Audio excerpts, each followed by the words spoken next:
What is going on, you all? It's your boy Dom Kemp, and today we're back for another sports podcast. Today we are going to be talking about my Manchester United fandom, how I became a Manchester United fan, as well as my favorite players. So it's the best of both worlds in this podcast today. I just want to let you all know that we will be covering both topics today.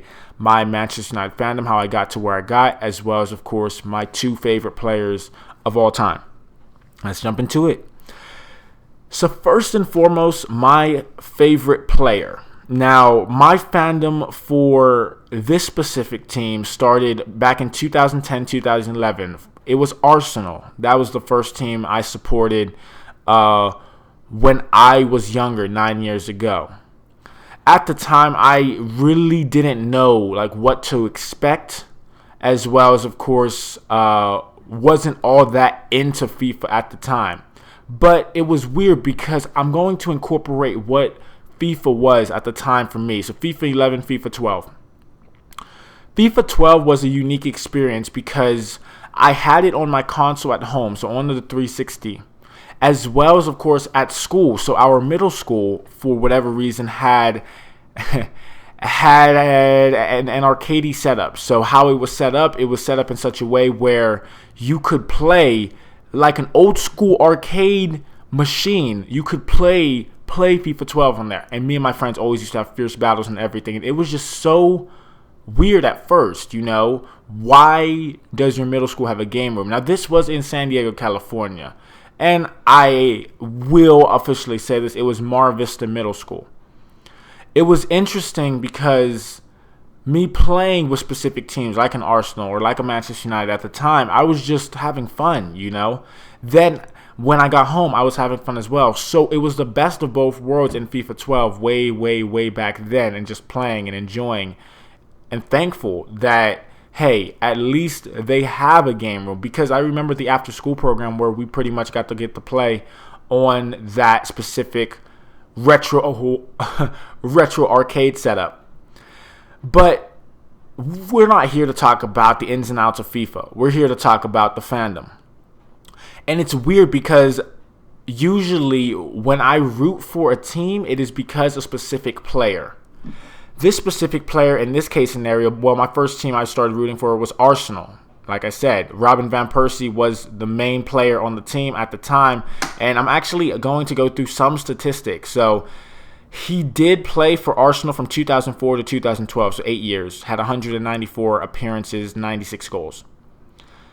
He had a phenomenal run at Arsenal, in my opinion. One of the best strikers there in their history, I feel like, in my personal opinion. Obviously, if you disagree, let me know. But it's just interesting because Robin van Persie drew me in. I'm not sure what exactly it was, but I will let you know what exactly it was now, because now that I've realized why I was drawn to Arsenal, why I was drawn to Robin van Persie.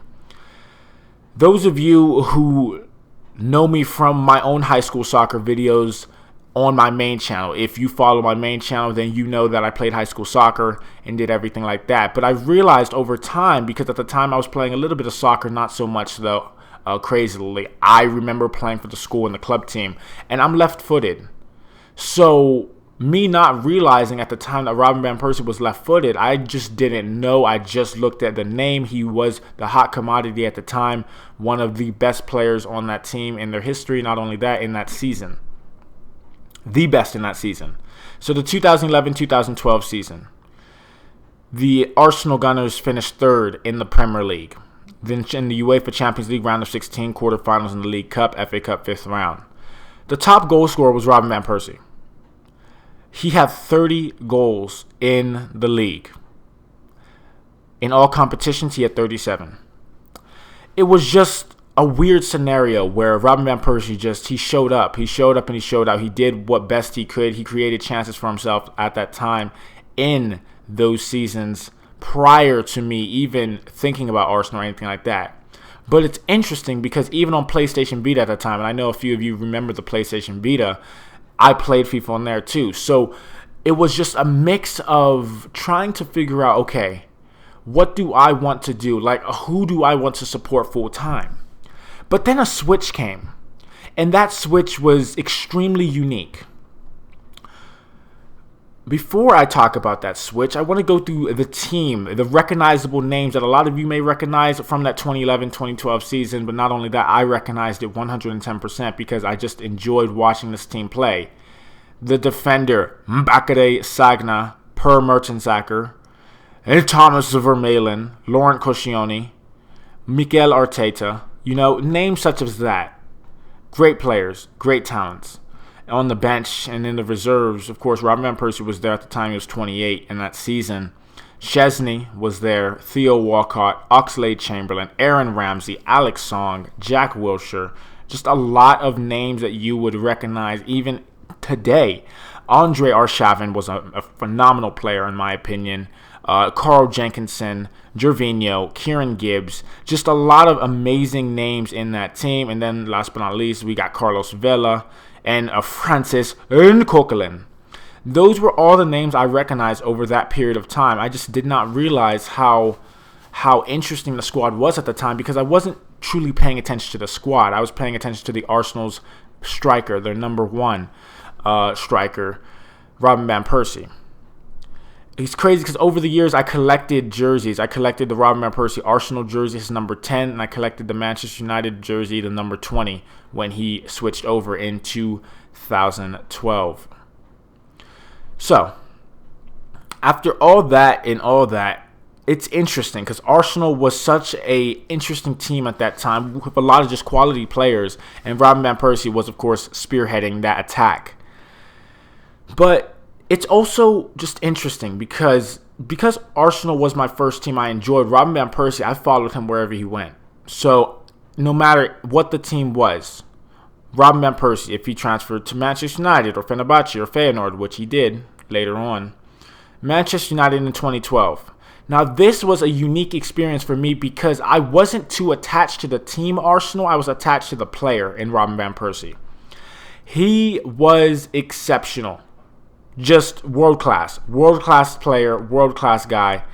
And I was just drawn to him and said, okay, he moved to Manchester United. And I remember at the time it was a big move because a lot of people said, hey, he's one of the best strikers right now. He's one of the best strikers maybe in this generation that we do have, my generation anyway. But it's just interesting because when he went to Manchester United in the 2012-2013 season, Manchester United won the Premier League.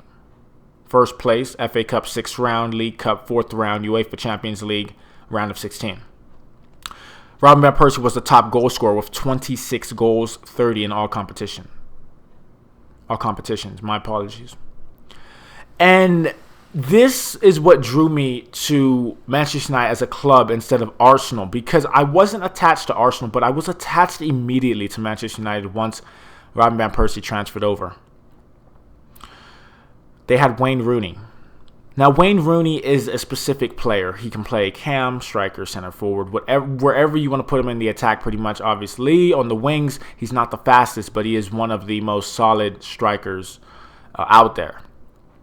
And pairing Robin Van Persie up with a player at the time, Wayne Rooney, was an interesting dynamic because neither of them had a lot of speed or a lot of pace, as we like to say it. But they had the finishing ability. And when you have the finishing ability, everything else kind of goes out the window. Like you look at a player nowadays like Olivier Giroud, not comparing Olivier Giroud to Robin Van Persie, but Olivier Giroud, he's stocky, he's big, he holds up play, he turns, he shoots.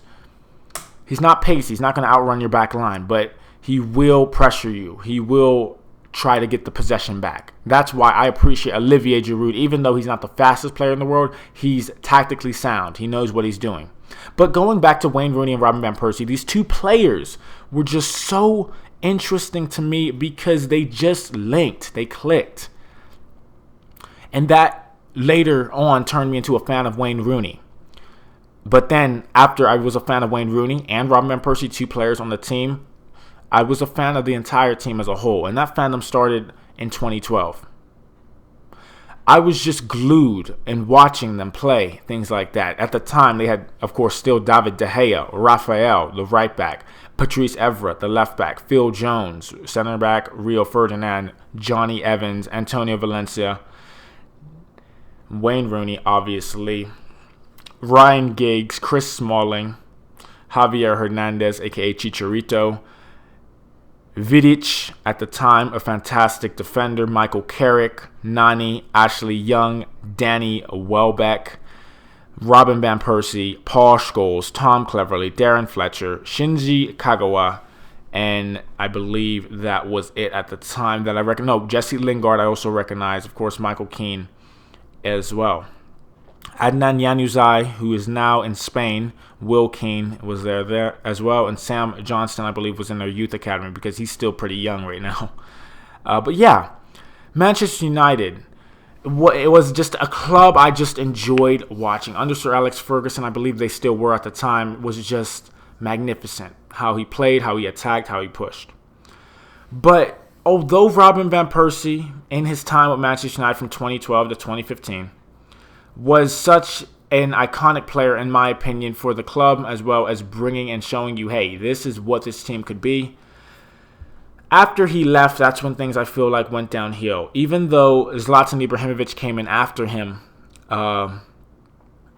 after Robin Van Persie left, in a way, I'm still a Manchester United fan to this day, regardless of who the strikers are, the wingers. I don't care. I will bleed red.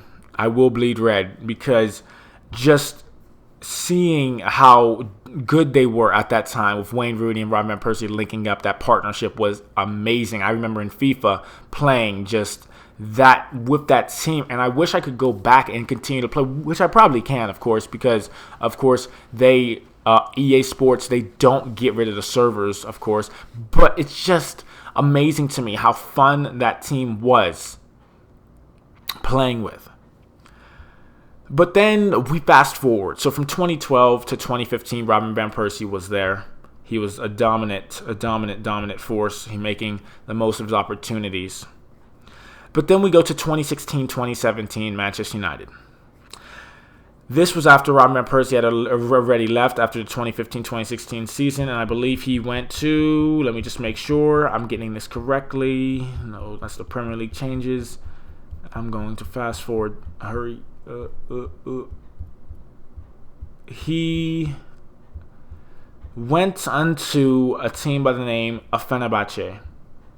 Great club and everything. It was a shock because I'm like, why aren't you keeping this guy, you know? So from 2015 to 2018, went to Fenerbahce in Turkey.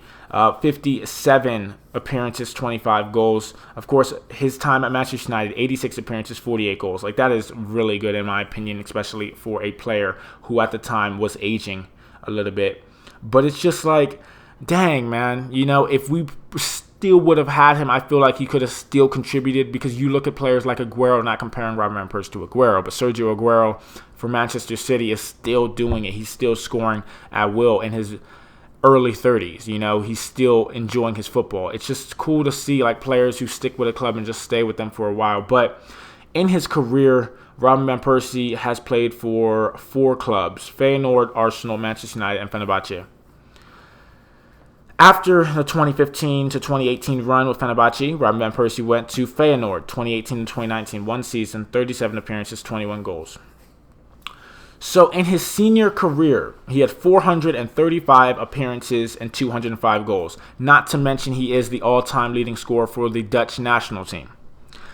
And man, he was just a phenomenal player playing-wise. You know, seeing him just maneuver and how he played his game. He was just such a quality player, in my opinion.